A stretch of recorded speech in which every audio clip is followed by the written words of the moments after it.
Welcome. This is Dr. John DeMartini. This is one of the most amazing and inspiring shows that you can listen into. If you want to be on the edge of your seats, if you want to open up your heart, if you want to expand your mind, and you want to meet incredible people, stay tuned because you're just about to experience a transformative radio show that will change your life. And you're listening to the Dr. Pat Show that's coming up right next. Welcome to the Dr. Pat Show. Talk radio to thrive by. Powerful, inspiring, and coming to you live, bringing you stories of people like you and me, busting through and living life full out. Get ready to dare to wonder what your life would be like if you knew you could not fail.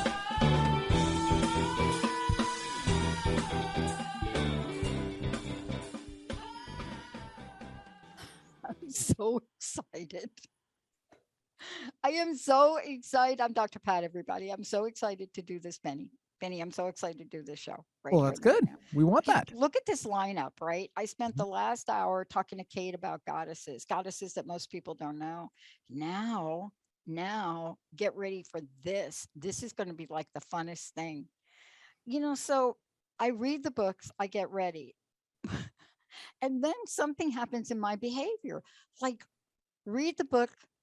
Got the book, looked it over the weekend, read the book, excited to talk to Heather Greene, right? Freelance writer, journalist, editor, right? Just, this is the funnest thing. I can't believe it. But this is how this works, right? So I'm watching it. What movie do you think, like I have a little movie time. We worked yesterday all day.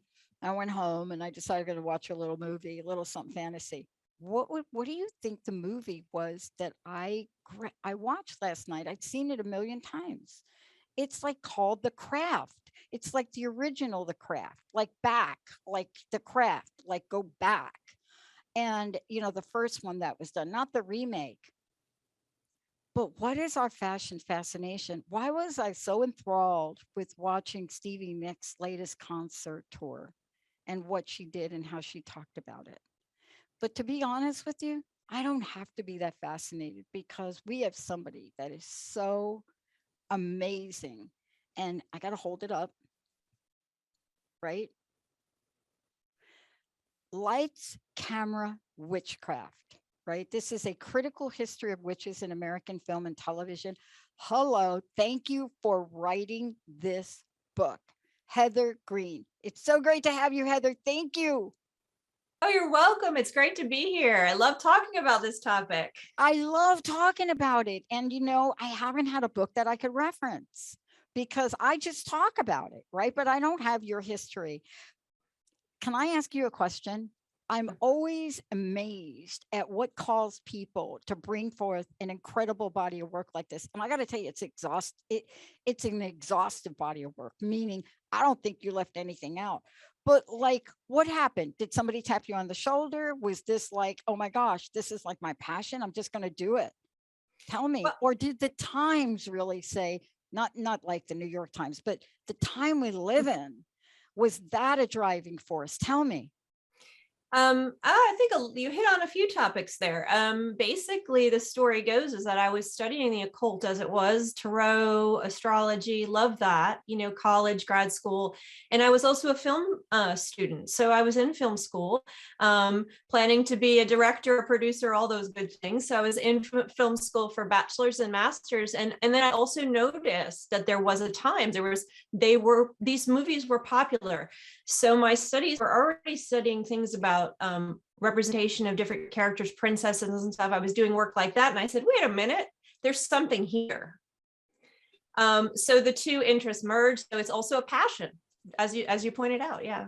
I love this. Magic is creating what you dream. Don't ever stop dreaming. I love that. Like opening the book, like you had me right there. And, you know, yet at some point, magic became a dirty word in history, right? It's time to bring the magic back, isn't it? Absolutely. And it's happening all over. You mean, you can see it there's been other periods of time where in our history where magic and folk magic and spirituality have become really important. And it's usually during times of, you know, struggle or change, you know, like 1900s, spiritualism was really big, 60s, we saw a growth of new magic, progressive religions then too, and now we're seeing it again. And I think that's exactly right. We got to bring the magic back, or find it in ourselves. And that's really key. I think that last part is key, is kind of finding it in yourself, because everybody has a little magic in them, don't they? They do. I want to ask you this question, and I know this is a tough question, but there have been people I know, or there have been situations that I'm aware of, in the experience of witches and witchcraft, that have influenced my life at different points in time at a very young age, like really super young, right? And I'm just wondering, for you, what was the influence for you? Was it something that showed up in your life's journey? Or is it the overall fascination? Because you did a just absolutely phenomenal job in this book. I think it showed up in my life. I think, I grew up secular. I'm not really ashamed to talk about any of this, although people are very private about their experiences. So I grew up mostly secular, with some, like I say, I grew up Jewish, and was just really fascinated and sort of felt a calling to the occult, or to aspects of the occult, different ones. And so they kind of it was part of me finding my own magic, as we said. So yeah, it was that as well. So it's a combination. So this was my passion for media and film, particularly, especially old movies. I love old movies. And as well as my interest in the occult, and the blending of the two, which makes the book that much different, because I can see that stuff. I can see what people are really practicing as it's found in film. Whereas if you have never practiced, or don't know, aren't very familiar with the occult as an insider, you would not necessarily see those things. How does film, can I ask you this, because now you're talking like my language here, right? How do you believe film, and I don't mean just film of today, but film overall, what is your experience with how film, right, Hollywood, television, whatever you want to call it, whatever that is, whatever that format is, how well do you think they have done with the topic? That's a hard question to answer. I think if we're talking about positive representation of people as they exist, modern practitioners and witches and stuff like that, they really haven't done a great job. And there are very few films that portray witches the way they are in modern culture. There's a few more, they're getting better. And I just did a talk about that recently. But really, if films were, and I always say this, I remind people, if films were actually going to portray witches the way they actually are in daily life in America in 2022, the film would be most likely very boring, because it isn't as interesting as Hollywood makes witches out to be. But at the same time, we do love all those empowered witches that Hollywood has offered us too. I mean, we don't want to get rid of the Wicked Witch of the West. She's bad, but she's fabulous. So so there's a double edge right there. No kidding. I mean, and let's talk about a little bit, and I just want to go to that since you mentioned that. What was the impact, in your opinion, because you address it in the book, but I want to hear people hear your words. What do you think the impact was of The Wizard of Oz? The Wizard of Oz is hands down the most influential witch film, or in terms of representation of witchcraft and witches that there are. The impact that the book, which originally was a book or a series of books, had on Hollywood, and then for it to become what it has become, it's a triumphant film, specifically The Wicked Witch of the West above all. In terms of what I was writing about, I mean, witches didn't have green faces until she had a green face, right? That's why I asked you, because we don't talk about the influence of that. We talk about the influence of that from other perspective, Tin Man. But the influence of the introduction of witches and the iconic value of the way they were introduced, I found fascinating. I found it fascinating as a kid.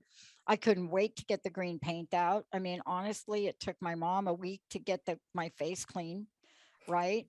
Because what did I grab? I don't know what I grabbed. I grabbed something that was not easily, right? It was green, and I just got it. and and there, I think it was paint. And so it was fascinating. Of course, things like that got me sent to therapy. So I just want to just say that outright for a moment. All right. You know, like they look at you like out of everything you could have been, you're her, really? But we relate to these archetypes, don't we? We do. And that's what I talk about that throughout the book, is that Yes, we you do. have we have these negative, what we might call negative representations of witches, and how they were very oppressive in many ways, and especially when we're talking about women's power and women's roles throughout, and I demonstrate that. But we love them too, and we derive a lot of power. Why was the Wicked Witch more prominent than Glenda, the Good Witch? Why? You know, and you see that throughout. It's like you see these powerful witchcraft archetypes, the crone and the vamp witch, and I mention all of them, and we just, even if they are the evil character, we know they're morally bad, we still derive some kind of empowerment from watching them. We just love the Wicked Witch of the West. We love the Wicked Witch of the West. You watch that scene at the end, and I'm going to jump on to something else, but it's all tied together. In the end, I think we've shifted, and I want you to comment on this. At least I've shifted.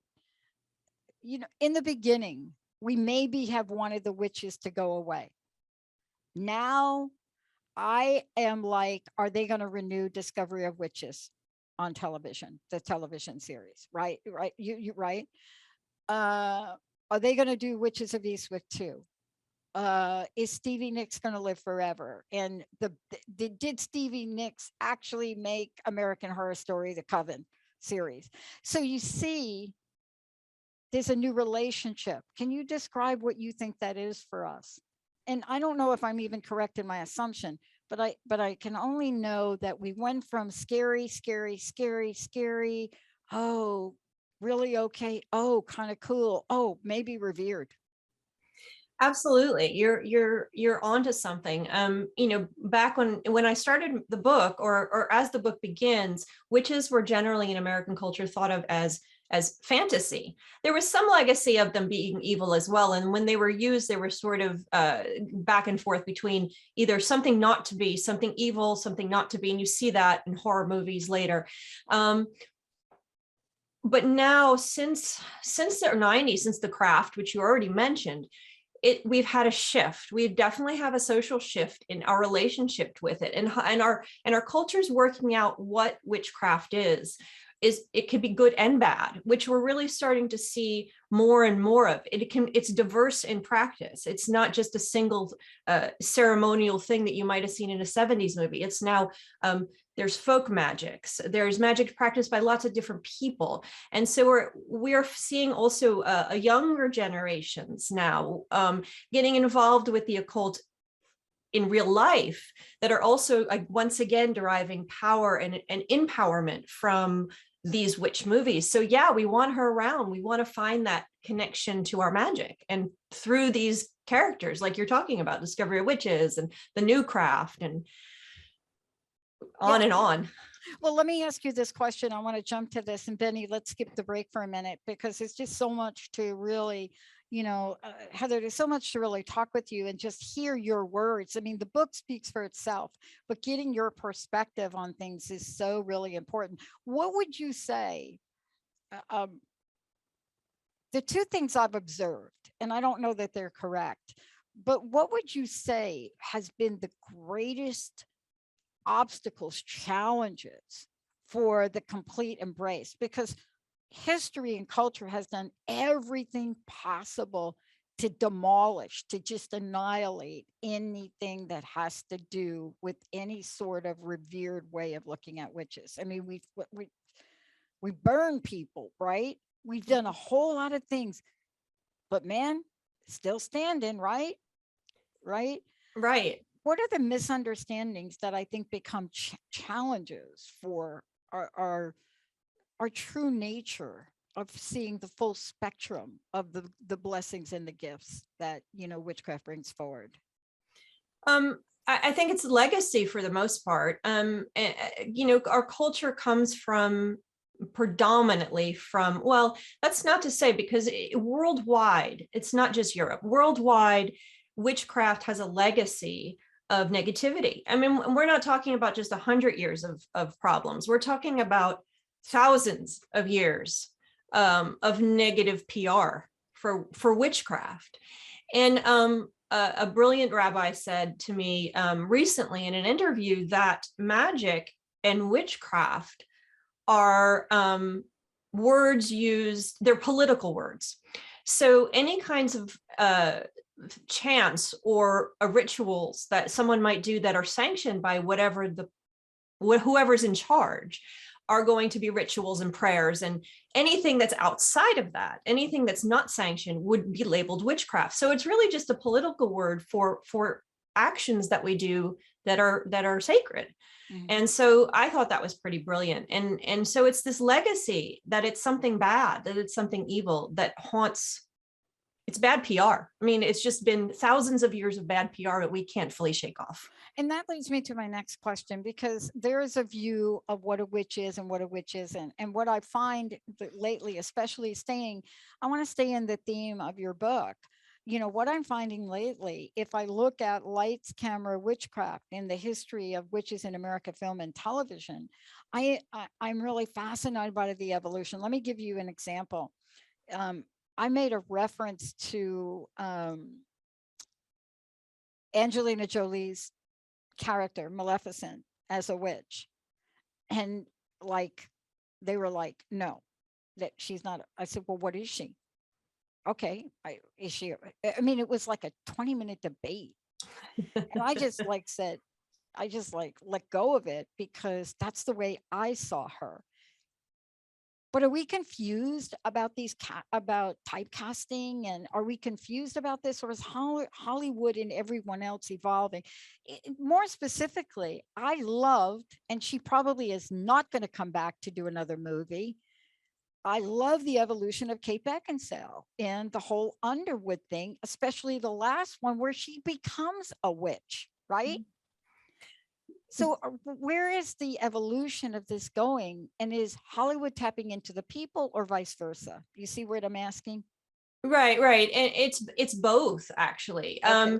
For example, with the Disney example, is she a witch or not? She's technically a bad fairy. That's how she was written, right? Right. However, if you look at the cartoon and you look at Disney's the way Disney defines their evil witch, she's right alongside. There was no accident. She's supposed to be that figure, even if she's not exactly defined by the fairy tale as that. And then later in the more recent movies, she's still called a bad fairy. That's the concept. But they are absolutely using the archetype of the witch to define her, because any evil, she's an evil magical figure and a woman. So they're using an archetype to create this, to define the bad fairy. It didn't have to be that way, but yeah, she fits the bill. I didn't even think about it as the bad fairy, but now that you mentioned that, I could see it, you know, and yeah, I'm not changing my mind about the vampire. Selena is, in my opinion, Selena has become a witch. That's all I want to say. She's like a vampire witch thing. Mm-hmm. But what are some of the films that have influenced you most? Well, I always say The Wizard of Oz is definitely my favorite film. And I think I talk about that right at the beginning of the book. You do. Mainly because just the Wicked Witch character and the whole story. And I love musicals, so we have to add that piece in. The Craft was a big one. You mentioned, of course, for so many people in the 90s, that was a pivotal magical film. Oh my God. I think Bewitched is another important one. I don't know that it personally was influential to me, but I remember watching it and really loving just the thought of thinking, I could wiggle my nose and make something happen. There's all these pieces, but it's hard to say. Thinking back, I think there's, you ask a film historian what their favorite film is, and it's impossible to answer. I can name probably 10 if you give me a few minutes. Well, but I love what's interesting is, and let's talk about the difference between male and female characters, especially because, I mean, we have to we have to look at, the latest sort of kind of male role when you look at The Witcher, right? For example, you take a look at that. Now, a lot of people are like, oh, okay, like, no, like he's not a witch. I mean, honestly, the conversations are really interesting about it. Well, he's not really a witch. He's like a warlock, but no, he's not. But see, we're talking about this now. Right. We're talking about this, aren't we?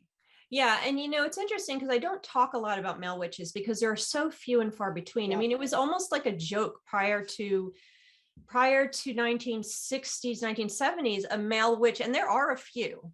Bell Book and Candle and I Married a Witch both have male relatives that are witches. Bewitched had a male witch in it, but they're joke characters because a witch is a girl. That's just the way Hollywood built itself. That's the way really Western culture built itself. But and then you get the wizards and the warlocks and all these other ceremonial magicians, and I go through those in the book, the different ones, and there's always outliers. Like you keep talking about, is the person a witch or not? There's always going to be outliers. I mean, we could argue this about Carrie, 1976 movie. Was she a witch? You mentioned her in here. Yeah. I do mention her because it's largely considered a witch film. Is she a witch though? She only called a witch once. We could have, there are always outliers to the art, but that fit the archetype just enough. That's what I love about the conversation, because for somebody like me that grew up in a very open, it's really interesting when I think about growing up in a very Catholic family and yet having a mom that was so open to having conversations about fantasy and things like that, right? And that really carried forward for me. I didn't really understand the persecution of witches until I got older, right? It just, became more interesting for me. But yet, I can't remember a time when there has been more in our pop culture about witches than there is now. And I mean across the board. Television series, whether it's, a regular series, a drama series, or something like that. Why do you think that is?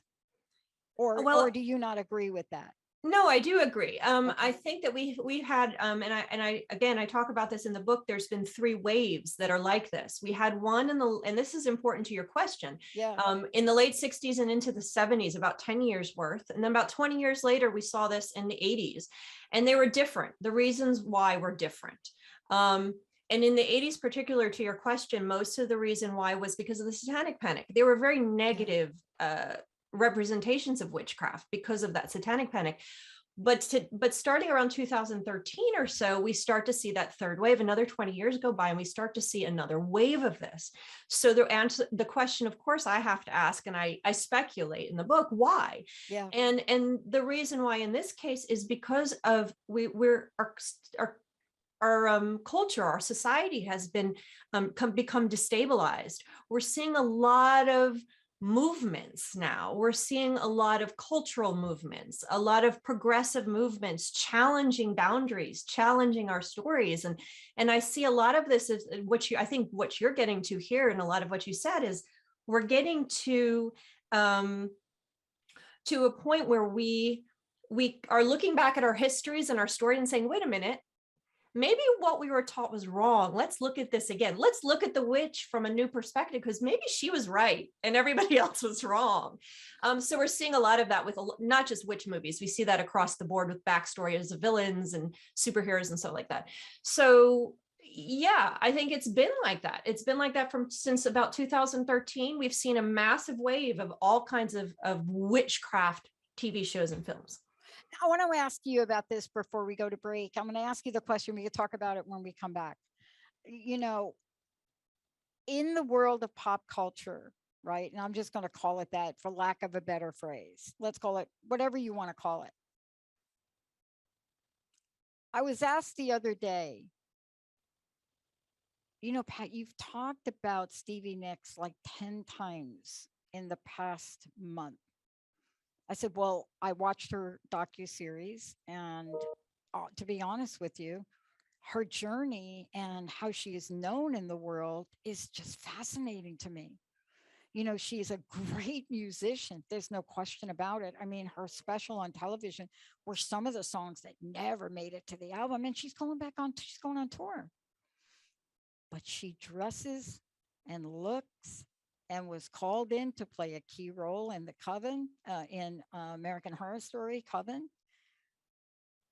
And here we are. Is she or isn't she? When we come back, Stevie Nicks is who I'm referring to. Is she or isn't she? Let's take a short break, everybody. When we come back, Heather, how do we get a copy of the book and how do we find out more about you?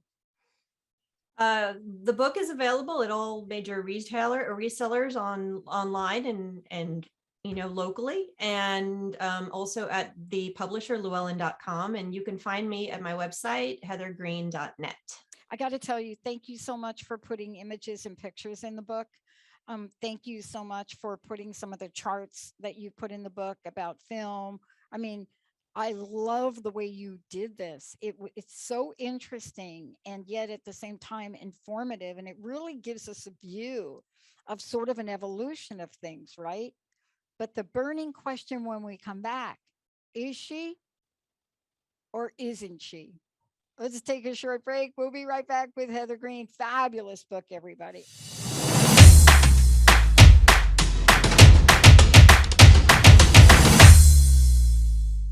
Thank you so much. Welcome back, everybody. Dr. Pat Show. I am so thrilled. This is quite a body of work Heather Greene has put together in Lights, Camera, Witchcraft. And it's a critical history of witches in American film and television.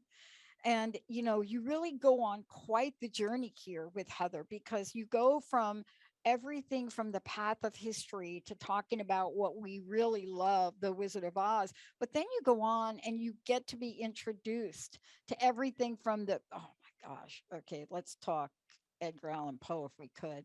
But then we go through some other things in the book that talk about, you know, the satanic version of this and what we've done.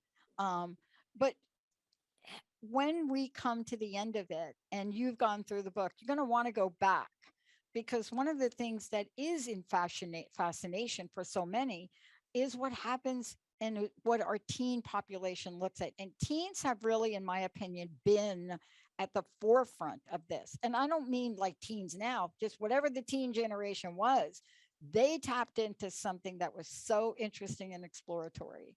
Heather, thank you for putting this body of work together. I can't even imagine how long this took you to do. I don't even want to ask. Yeah, 3 or 4 years. Okay, let's clarify the confusion. I know I'm going to get emails. It'd be hard to convince me that Stevie Nicks is something other than a witch. But yet, she may not fit the characterizations, right? But certainly she's been iconic for it. She has been. She's been very popular with the modern witchcraft community. I think she evokes a spirit and a demeanor that feels very much aligned with a lot of the witchcraft community. Some of her music, some of her lyrics. Is she a witch? She's the only one that can tell us that question, and I say that and I stick to it, because I believe that a person's a witch if they say they're a witch. So I'm not going to answer for her. No, exactly. And you know, I love the fascination and the fantasy of that, and so do the public, because we are talking about a book that's called Lights, Camera, Witchcraft. And when you think about that, it would be hard to not. I thought for sure she'd have a cameo in a couple of the other television series, like, you know, Discovery of Witches or so forth. But let's talk about the evolution of this for a minute. I made a statement. I just wonder if my statement's true in your eyes. I made a statement that it seems like the teenage population, and not just now, but just whatever the teenage population, I'll go back 100 years if you want. But there's something about that population of young women that evolve, that are looking for this. Am I close to that? Absolutely. You're dead on. And in fact, that was one of the leading reasons we've had waves, or parts of the waves of witchcraft movies when they've been popular.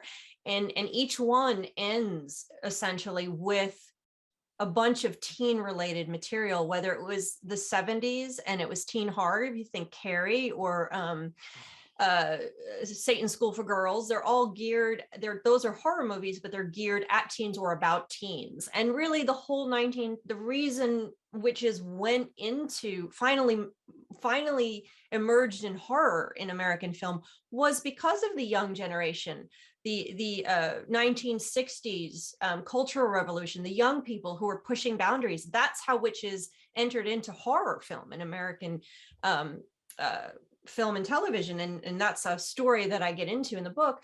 But then again, think about 1996, getting back to the craft, that the witchcraft movies of the late 90s, starting around 1996 on, were part of what's now called the girl power movement or third wave feminism, very much so aligned with that. Girls could be anything. And we're specifically talking about young girls. Think Sabrina, Charmed, Buffy the Vampire Slayer, all of these kind of films. This was all geared, and that actually launched a long decade of witch-related films and also supernatural films that were geared towards teen audiences. And that's like what, 10? It's usually like a preteen 10 to about 20. So it's more than just what we think of teen. And can we talk about Buffy for a minute? Sure. Buffy the Vampire Slayer, because I mentioned earlier this interesting evolution of Kate Beckinsale from Selena, everybody, right? Never going to make another movie. She comes back, she makes another movie.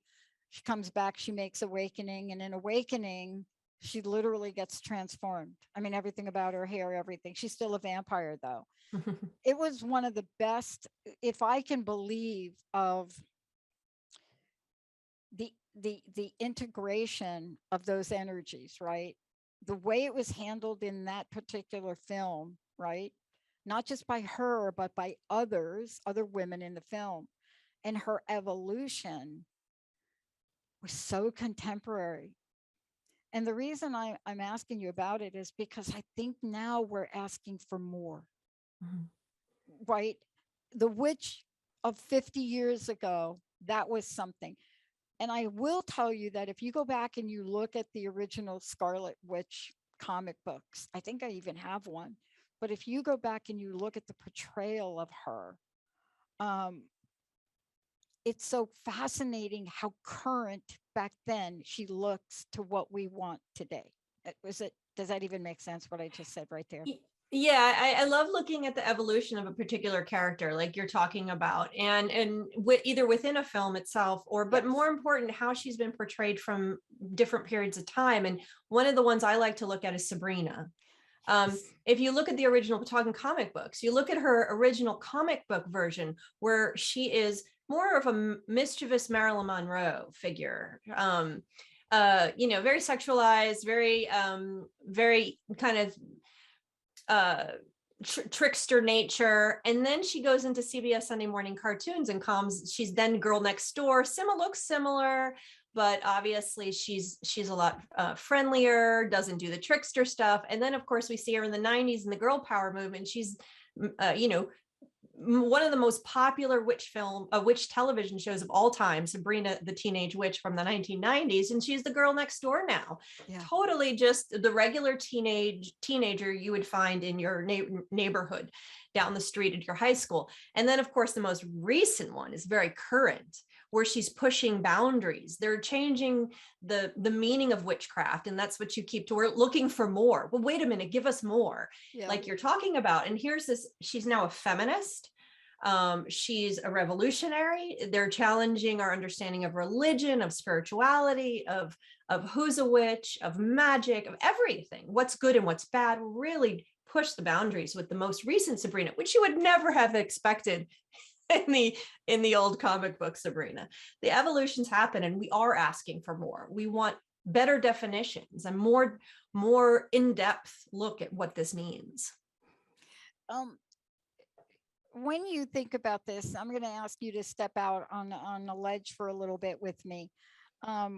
If we are looking at evolution, right, and what our populations, and I don't mean just in the United States, across the board. I mean, there are some cultures that are not part of the United States that are way more open and receptive, to what you and I are talking about. I think in some cases where some of them are a little bit ahead and some of them may never catch up, right?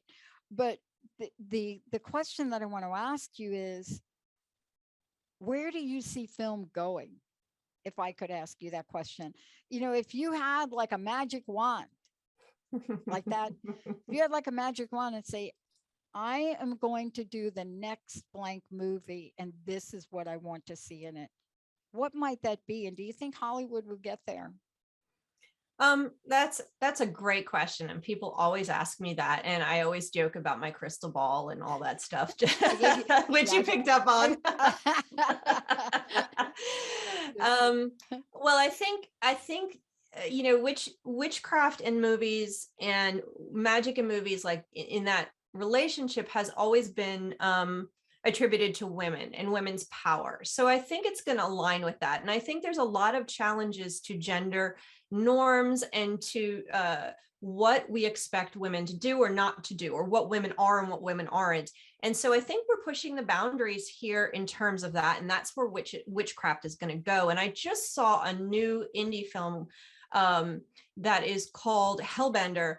And it just was released, and it is a very interesting film because take on all of this. It is horror, but you have almost entirely women in the film. And so rather than it being witchcraft being something that's revolutionary, creating this dynamic between men against women or society against women, it's creating a discussion about a women's world. And so you have something very different, a relationship between a mother and a daughter. You have a lot of newness going on. It's the exploration of magic itself and who the woman is and their relationship to each other. So I think it's going to parallel the conversations we're having about women in our society and what that means. It's definitely related to that. It's about all I know. But the reason I'm asking the question is, I think that this is something that happened in the Vampire Diaries and then other movies that are out now or other television series, is almost exhaustively have women of color been eliminated from the witch conversation early on. And as if they don't exist. Now, clearly the Vampire Diaries shifted that a bit, by their main character, she being a woman of color and a witch. And I think we're seeing more and more of this. And I think for me, that's where the gap is. I mean, not all witches are white. And I don't think that's the way history has portrayed them. If you go look, right, that's a gap that I'd like to see fixed. And it is being fixed if we look at trends in the past decade. And I actually point this out throughout the decades of how that looks. And you start to see a little bit with in the late 1980s and early 90s, a couple of characters. Of course, The Craft is one of the boundary breakers there. But it really, and then you have Twitches, which was a really popular Disney one. And I talk about Twitches and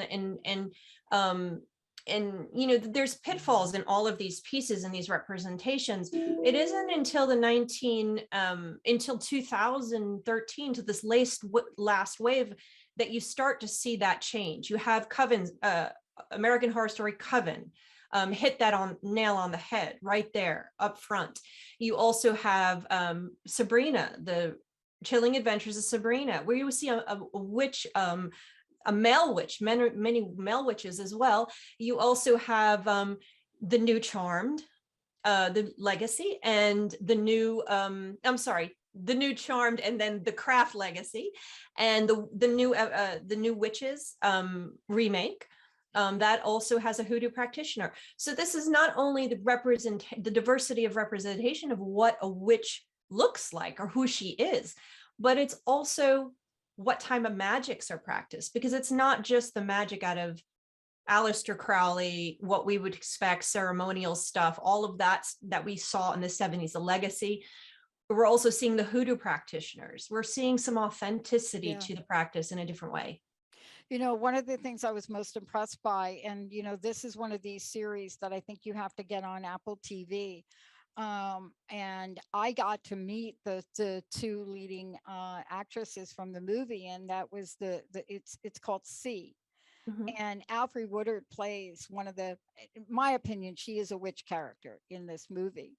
And, it was fascinating to see that role she played and how powerful that was throughout the movie. And it was just such a relief to just see that we can bring this conversation to the forefront and have people from different walks of life, from different cultures, play different things in it. Yes.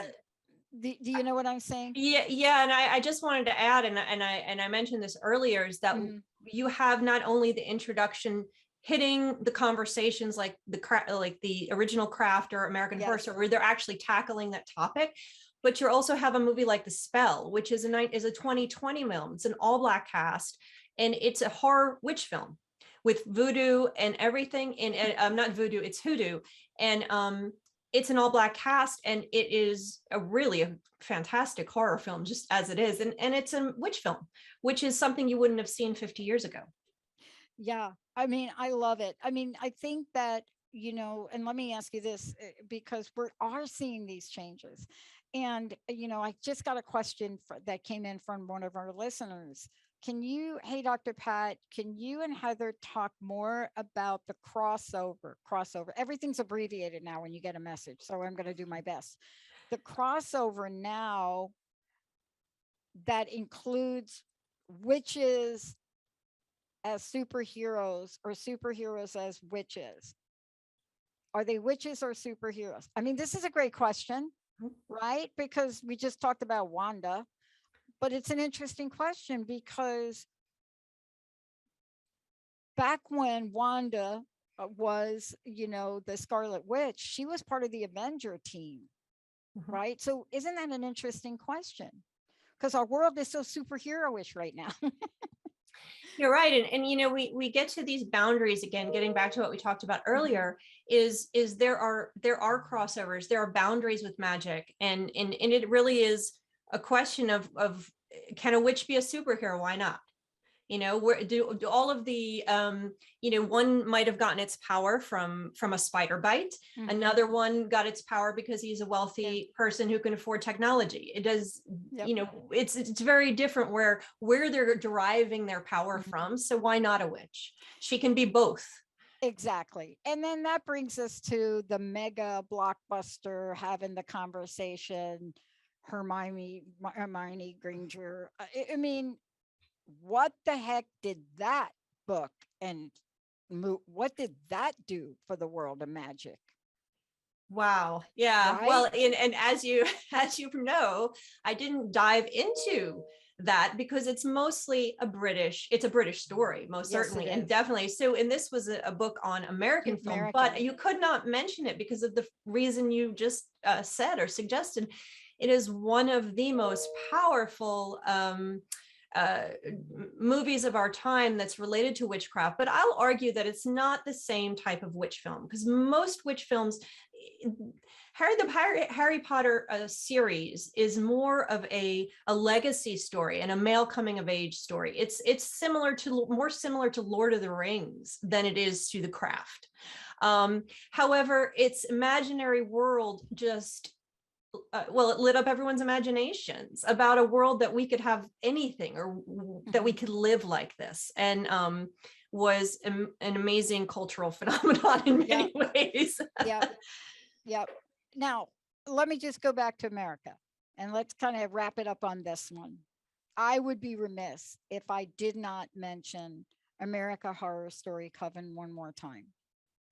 And the reason is there are many people that do not watch America Horror Story for a lot of reasons, but that the one they did about Coven, a lot of people watched it and watched it in fascination. What is your take on it? I know it's in your book. I mean, you talk about it a little bit, fantasy to horror. I think you call it teen witchcraft, but every episode held your attention. It was fascinating to me to watch. Yeah, I think what's interesting about the American Horror Story shows just generally speaking, is that they were able to capture horror in a way that television hadn't before. It really made you feel like you were watching a horror movie, and that's why it was so gripping. And Horror Story Coven is one of the first to really grapple with our history in terms of witchcraft, both New Orleans, Salem, and really just hit some of the racist politics on the head, as well as teens grappling with relationships with each other, with authority figures, all wrapped into this package of history and reality. Because horror only works when you feel, it doesn't work well unless you feel like it's something you can encounter in your life. You know, it's got to be real on some level. So Horror Story did all of those things right.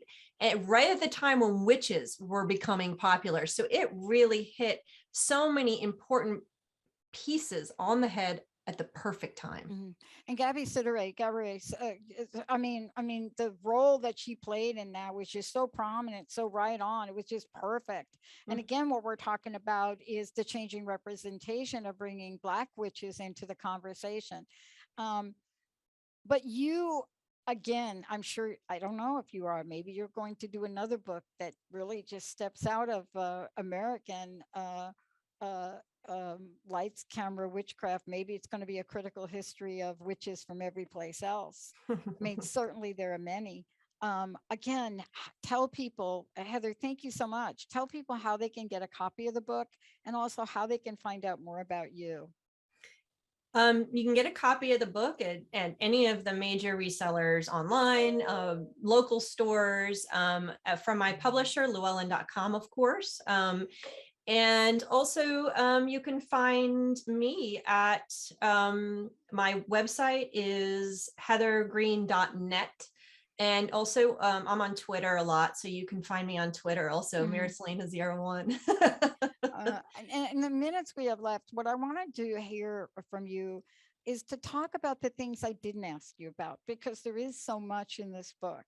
You know, everything that we talk about, from Halloween maybe not even happening, you know, to so many other things. What have I left out today that we want to make sure we cover with people? Well, I think that I think witchcraft, which shows up in this book, one of the defining features is how integrated and how part of our lives, how integrated into our culture and our lives. Whether you practice or don't like it or whatever, it sparks the imagination, it reflects things we're doing. And really the story in my book is the story, what I like to say is the story of the American woman. It's a social history that kind of looks at our politics and everything that's going on over the last 120 years. And so it's something for everybody, and it's a ton of fun. And what I love to say to people is that when you're reading the book, it's not a dry history. Make sure you watch the movies along the way.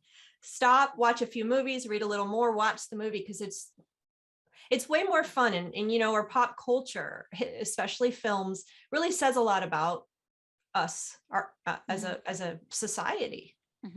It really does. And you know, I love that idea, because there were some films in here that you mentioned that are older, but it's fascinating to go back and to really, you know, get your hands, and you can get these older films now online and get them and watch them, right? Some movies, witches have become villains, some movies not, right? And I think that's been the fine dance that I've seen in the evolution, right? There's been almost this compassion, so many aspects of this. And then there's been humor. I mean, who doesn't want to see Michelle Pfeiffer as a witch? It's a mixed bag. We have a really complex relationship with witches and with witchcraft. And like I say at the end of the book, witches are revolutionary. They're rebels. And they're almost ahead of our time, and they always will be. So you never know where she's going to be next. Getting back to your other question, I don't know. We'll see. Thank thank you so much. Again, let's have your website. And I'd like to know your personal message. I would love to know what you'd like to leave us with here today. My website is heathergreene.net, and my personal my personal message would be, let's keep it magical, everyone. Yeah, boy, let's do it. I'm going to thank everybody. Thank you, Benny. Thank you, Jacob. Thank you, William, and everybody out there. And again, I just want to just make sure you all know, right? It's available everywhere, right? The book. Yes, it is. Okay. And it's like Mitch Horowitz says, enthralling, comprehensive, and clarifying at so many levels, whether, student, seeker, practitioner. And it is absolutely that. But I love now how it reminded me of so many things now to go back and either watch the movie again, from a different lens now that I've read the book. Thank you so much for awakening that part in us that really is magical again. Thank you, Heather. Thank you so much. You're welcome. Thank you for having me on. It's fun. You bet. Totally fun. Benny, thank you so much. Jacob, thank you. We'll see you all next time.